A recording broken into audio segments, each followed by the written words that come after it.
नमस्ते साथियों, कैसे हैं आप लोग। आशा करता हूं कि आप लोग ठीक तरह से होंगे और अपना अध्ययन ठीक तरह से कर रहे होंगे। भारतीय इतिहास की यात्रा का यह 93वां व्याख्यान है और इसके अंतर्गत हम आज़ाद हिंद फौज के बारे में अध्ययन करेंगे। आज़ाद हिंद फौज जो कि सुभाष चंद्र बोस जी के नेतृत्व में चल रही थी, इसके बारे में हम जानने का प्रयास करेंगे कि भारत की आज़ादी में इसके क्या महत्व रहे, और साथ ही सुभाष चंद्र जी बोस के बारे में जानने का प्रयास करेंगे कि इनके द्वारा किस प्रकार के कार्य यहाँ पर किए गए। और हम देख सकते हैं कि हाल ही में प्रधानमंत्री नरेंद्र मोदी जी द्वारा इनकी स्टैचू दिल्ली में अनवेल कराई गई, और इससे हम समझ सकते हैं कि जावेद अख्तर के एक बयान के द्वारा यह जो मामला था वह थोड़ा सा डिस्प्यूट में रहा।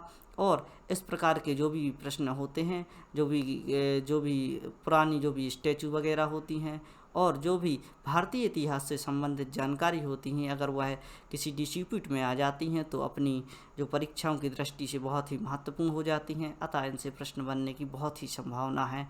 और इसके अलावा हम देख सकते हैं कि भारतीय आज़ादी में इनका बहुत ही महत्व है और बार बार इनसे संबंधित प्रश्न पूछे जाते आ रहे हैं। तो इस प्रकार हम समझते हैं कि इसका क्या महत्व है, और इस व्याख्यान की शुरुआत करते हैं और समझने का प्रयास करते हैं आज़ाद हिंद फौज के बारे में। इस प्रकार की ऐतिहासिक तस्वीरों के माध्यम से आप समझ सकते हैं कि जो भारत ब्रिटिश का उपनिवेश हुआ करता था, उसके सामने इतनी बड़ी सेना खड़ी करना एक आम बात नहीं होती है। और यदि कोई देश जो कि औपनिवेशिक तौर पर स्थिति में है तो उसको दबाने के निरंतर प्रयास किए जाते आ रहे हैं। और हम देख सकते हैं कि भारत में किस प्रकार आंदोलनों को दबाया जा रहा था और उनके सामने भारत की आज़ादी के लिए इस प्रकार की सेना खड़ा करना एक बहुत ही महत्वपूर्ण बात हो जाती है। और यहाँ से हम देख सकते हैं कि इस तस्वीर के बाजू में जो शख्स आपको दिख रहे हैं, यह हैं यहाँ के जो कमांडर, और वो है, इनका नाम है मोहन। और यहाँ से हम समझ सकते हैं कि किस प्रकार इनकी सेना का नेतृत्व यहाँ पर किया जा रहा था। और फैक्ट के माध्यम से हम समझने का प्रयास करते हैं कि यह किन क्षेत्रों से अपनी जो गतिविधि है वह चला रहे थे। यहाँ पर हम देख सकते हैं कि जो जापान क्षेत्र है, यहाँ पर कुछ बंदी प्रिजनर्स होते हैं जो कि भारतीय होते हैं, जो कि हम देख सकते हैं कि सिंगापुर में जब ब्रिटिश सेना के द्वारा, जो कि मित्र राष्ट्रों में शामिल थी, सिंगापुर में जापान के साथ जब डिस्प्यूट होता है, जब यहाँ पर युद्ध होता है, तो जापान में इसकी विजय होती है और जापान के द्वारा बहुत से भारतीय सैनिकों को जो कि ब्रिटिश उपनिवेश के हुआ करते थे उनको बंदी बना लिया जाता है। इन्हीं बंदी सैनिकों को छुड़ाकर सुभाष चंद्र जी बोस द्वारा अपनी सेना का निर्माण करते हैं। जो भी यहाँ पर सैनिक होते हैं वह भारत से ही ले जाए गए थे, और इन सैनिकों को इकट्ठा करके भारत में ब्रिटिश उपनिवेश के विरुद्ध खड़ा किया जाता है। अतः भारतीय राष्ट्रीय सेना की स्थापना यहाँ से की जाती है। आइए छोटी छोटी सी बातें जो भी इससे संबंधित हैं उनको जानने का प्रयास करते हैं। हर हमेशा की तरह हमने इन सब जानकारियों को नोट डाउन कर लिया है, अतः आपको बहुत ही आसानी होगी इसको समझने में। आज़ाद हिंद फौज भारतीय सीमा से बाहर भारतीय राष्ट्रीय आंदोलन का एक अभिव्यक्ति भी भारतीय क्रांतिकारी रास बिहारी बोस ने दक्षिण पूर्व एशिया में रहने वाले भारतीयों के समर्थन से स्वतंत्रता लीग की स्थापना की।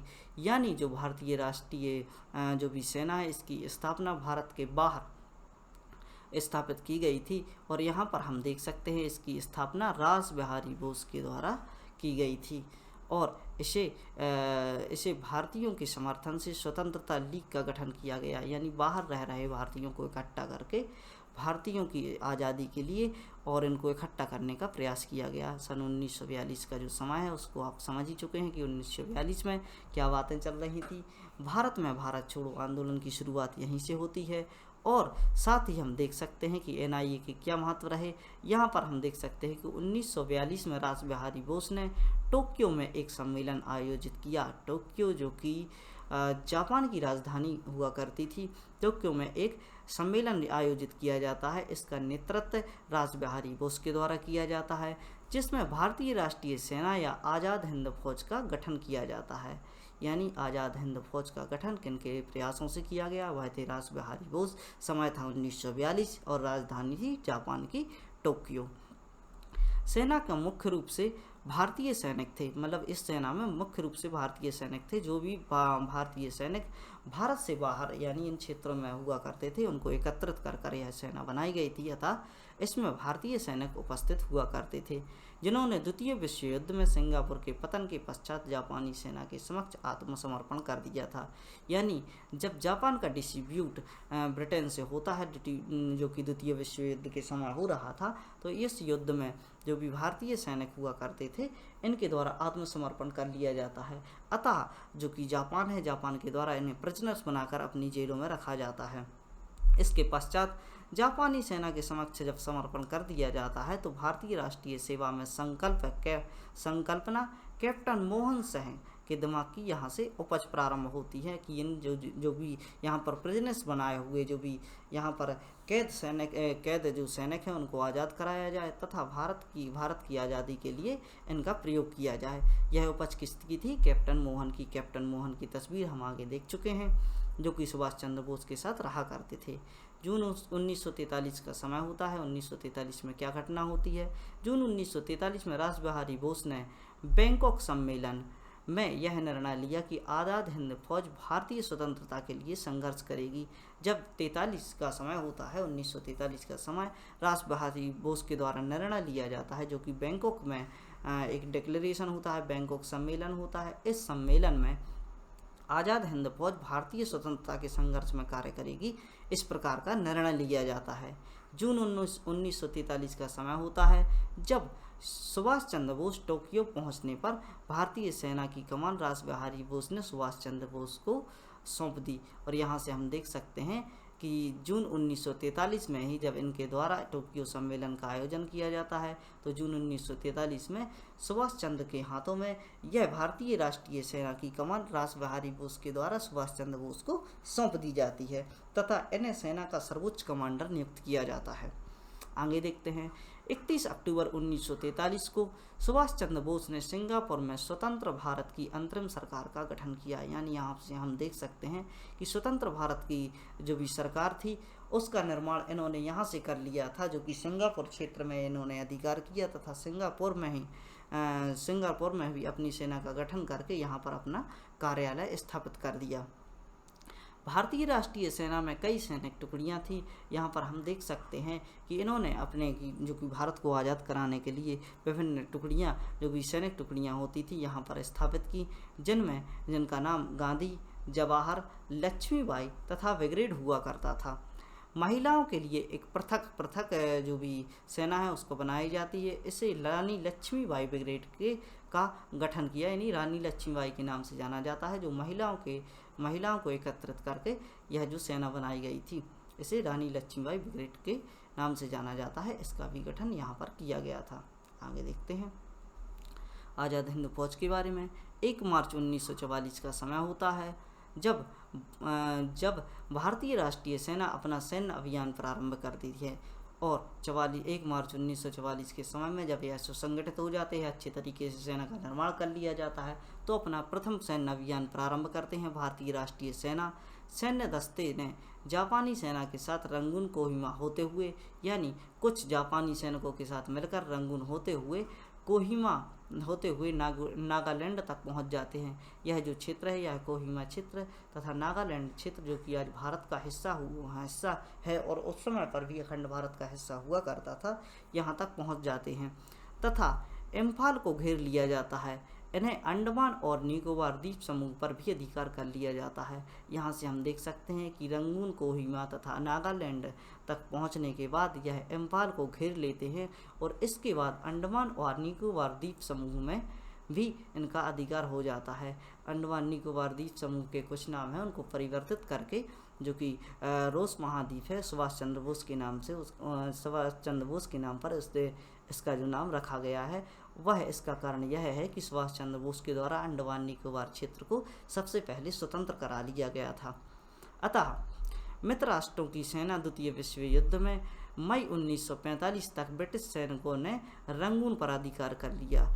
यानी यहाँ से हम देख सकते हैं कि रंगून पर जब भारतीय राष्ट्रीय सेना का अधिकार हो जाता है, तो इसके विपक्ष में जब ब्रिटिश सरकार खड़ी होती है और ब्रिटिश शासन के द्वारा यहाँ पर अपना जो भी युद्ध अभियान चलाया जाता है, तो हम देख सकते हैं द्वितीय विश्व युद्ध की स्थिति में, इस स्थिति में देखते हैं कि रंगून पर अधिकार कर लिया जाता है, जो कि ब्रिटेन के द्वारा कर लिया जाता है। अतः भारतीय राष्ट्रीय सेना को ब्रिटिश सेना के समक्ष आत्मसमर्पण करना पड़ता है। यानी जो सामने भारतीय राष्ट्रीय सेना जो कि जापान के सहयोग से सामने खड़ी हुई थी, वह सेना आत्मसमर्पण करने पर मजबूर हो जाती है। ऐसा माना जाता है कि इसी दौरान विमान घटना में सुभाष चंद्र बोस की मृत्यु हो जाती है और यह प्रयास समाप्त हो जाता है। और यहाँ से हम देख सकते हैं कि यदि सुभाष चंद्र बोस जी यहाँ पर मौजूद होते तो किसी भी प्रकार इसको बचाने का प्रयास किया जाता और जो भी गतिविधियाँ हैं वह आगे बढ़ाई जाती और सुभाष चंद्र बोस की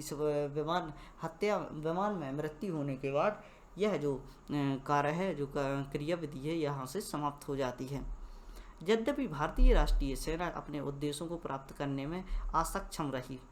यानी यहाँ से हम देख सकते हैं कि जैसे ही विमान में इनकी मृत्यु हो जाती है विमान दुर्घटना के अंतर्गत, तो यह जो भारतीय राष्ट्रीय सेना है अपने उद्देश्य जो भी इनके द्वारा बनाए हुए थे, सेना की टुकड़ियाँ जो कि स्थापित की गई थी, यह अपने उद्देश्यों में पूर्ति करने में असक्षम रहते हैं।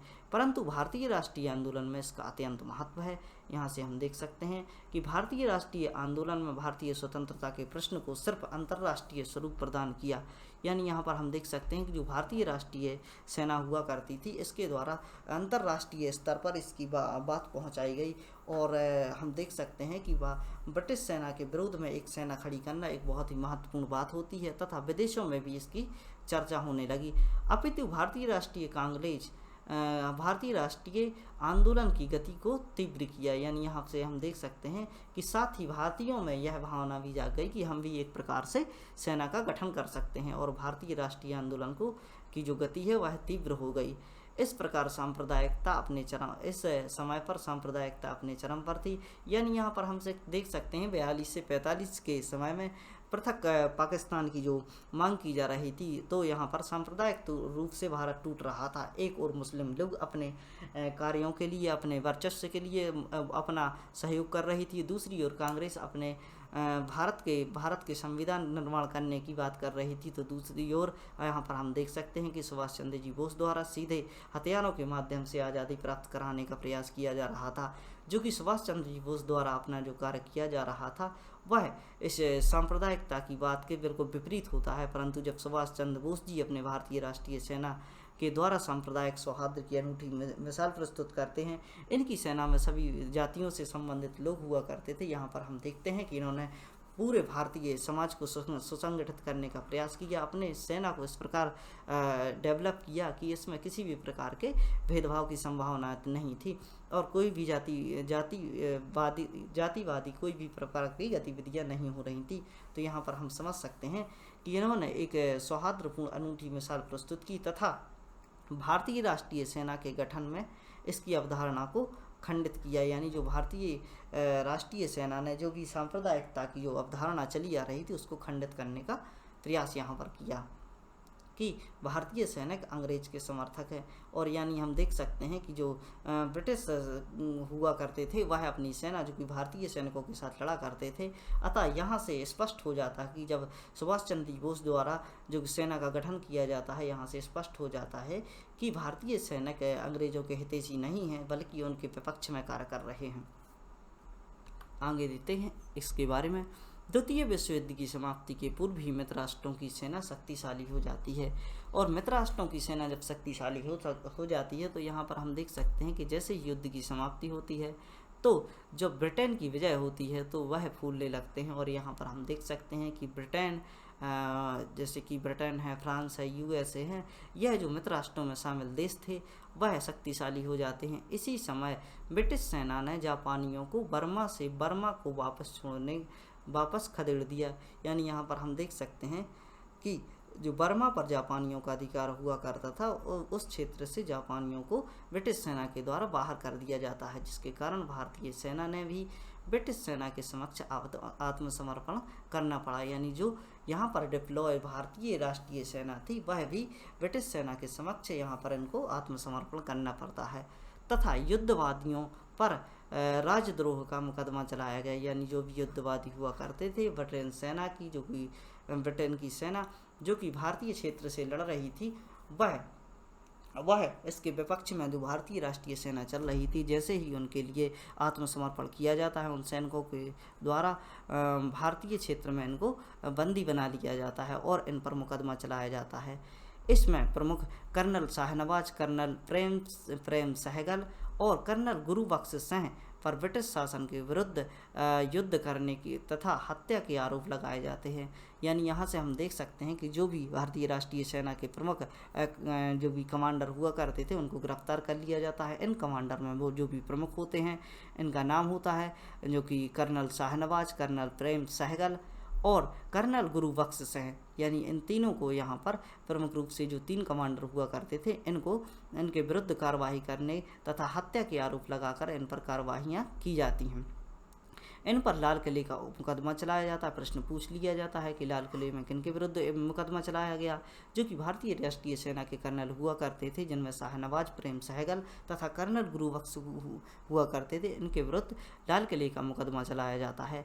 भारत के सभी वर्गों, यहाँ पर हम देख सकते हैं कि भारतीय राष्ट्रीय सेना पर जब मुकदमा चलाया जाता है तब हम यहाँ से देख सकते हैं कि जो भारतीय सेना हुआ करती थी इसकी भावना भारतीय लोगों से बहुत ही प्रमुख रूप से जुड़ चुकी थी। अतः यहाँ पर हम देख सकते हैं भारत के जो भी सभी वर्ग हैं इनके द्वारा विरोध किया जाता है, जिनमें छात्र, किसान, साधारण जन समुदाय ने इस मुकदमे पर प्रबल विरोध किया। यानी जगह जगह से भारतीय क्षेत्रों से इसका विरोध निकल कर आता है कि आप इनको इनके विरुद्ध जो कि इनका हत्या का जो भी इनकी फांसी का जो भी बयान दिया जाता है, ब्रिटेन के द्वारा इनको फांसी देने का आदेश दिया जाता है, उस पर पूरी भारतीय जनमानस को विरोध जताती है।